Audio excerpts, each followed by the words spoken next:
Bobo daw ako sa math? Sobra naman kayo sa pagka-judgmental ba? Labantay ka mo, kapag pakitaan ko kayo, baka magulat kayo ba? Sos, basic, ayaw mag-inatik-atik diha ha? Oh, pakitaan ko kayo, magulat talaga kayo karon. Sos, kabisado ko nga yung formula na ginagamit ng iba dyan at alam ko pa kung paano yung problem solving. Oh, ganito yung formula na ginagamit ng iba dyan. N equals 69. Oh, raised to the 5th rounds equals 9 months. Oh, where N equals na bimbang. Oh, sabihin niyo hindi ko alam.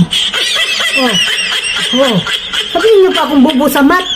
So, ngayon, anong gagawin natin dyan? Huwag kayong ganyan, huwag kayong judgmental ba? Bantay ka mo.